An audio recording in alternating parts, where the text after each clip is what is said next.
नमस्कार दोस्तों, नमस्कार। संवाद दूत न्यूज़ में आपका स्वागत है। और एक बुजुर्ग जिनकी कमर झुक चुकी है, कहते हैं कि हमें अपनी मातृभूमि के लिए यदि जान भी देना पड़े तो भी कोई दिक्कत नहीं, कोई परेशानी नहीं है। और होता भी ऐसा ही कि हम लोग अपनी मातृभूमि के लिए जान भी कुर्बान कर देते हैं।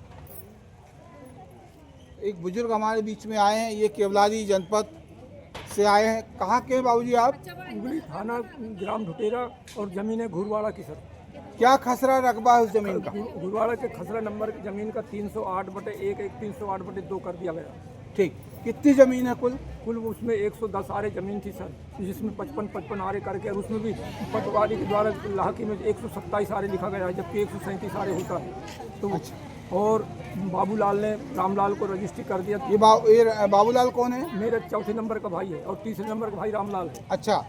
तो ये रामलाल का भी वो पता, उसमें मैं जानकारी लिया तो वो ससुराल के घर में बागडोगरी जाके रहता है। हाँ। तो बागडोगरी पंचायत में उसका वोटर लिस्ट लाके आवेदन के साथ संलग्न कर दिया हूँ। हाँ। और वो उसमें लिखा है रामलाल पिता मनीराम, ग्राम नसीपुर। तो अच्छा। वो भी राइटिंग मिस्टेक है। अच्छा। और दूसरे तरफ जो है तो ये फर्जी है। मैं 30-40 साल से कब्जा हूँ, तो मैं कब्जा थोड़ी छोड़ूंगा। बल्कि आवेदन में मैं ये भी लिख दिया हूँ कि अगर कोई कब्जा करने आए सिर्फ फड़ों का, क्योंकि मैं तो उसको 2020 में मैंने कहा चल बाबूलाल हत्या की रजिस्ट्री कर दे, तो उन्होंने कहा कि तुम्हारे मरने के बाद मैं हत्या की रजिस्ट्री करूँगा।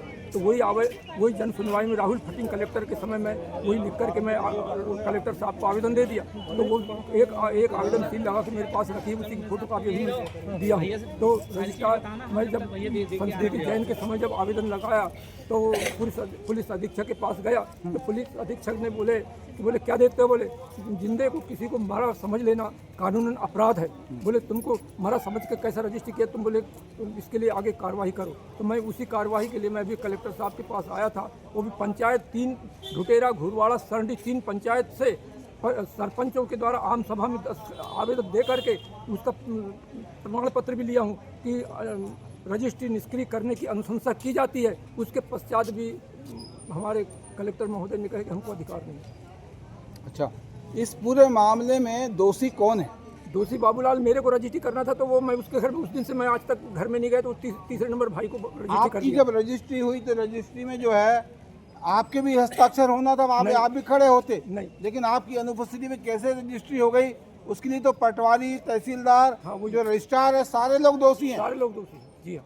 तो क्या इनके खिलाफ कार्रवाई नहीं होनी चाहिए? क्या कलेक्टर को इतना अधिकार नहीं है कि दोषी के खिलाफ कठोर कार्रवाई करें जांच के बाद? तो करना चाहिए, पर वो तो कहते हैं कि हमको रजिस्ट्री और निष्क्रिय करने का अधिकार ही नहीं है, हम कुछ कर ही नहीं सकते बोल करके उधर दे दिए कागज। अभी की बात, ताजी बात है। अच्छा। और पिछले मरतबा भी संस्कृत जज ने वही कहा था, तो महेश अग्रवाल को रसीद काट के ध्यान चढ़ाने के पश्चात तो उनने वही बोला, तो जो आपको बताया वो बोले दीवानी का। मैंने कहा सर जी मैं 80 साल का आदमी दीवानी के लायक हूँ।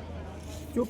मैंने कहा ऐसा भारत देश जहाँ पे पूरा देश संविधान से चलता है, उस देश में एक वृद्ध व्यक्ति को, 80 साल के भी ऊपर के वृद्ध व्यक्ति को न्याय के लिए भटकना पड़ रहा है।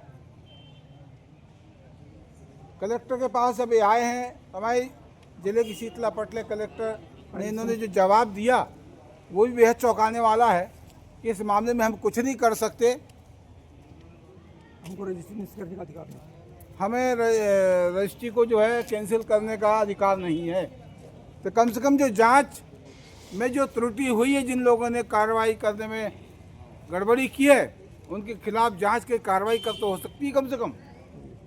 तो मैं निवेदन आग्रह करूंगा कम से कम इस मामले की पूरी जांच कर दोषियों के खिलाफ कठोर से कठोर कार्रवाई करें। धन्यवाद दादा। और जमीन मेरे को वापस की जाए, और इनकी ज़मीन इनका जो हक है इन्हें वापस किया जाए। थैंक यू दादा।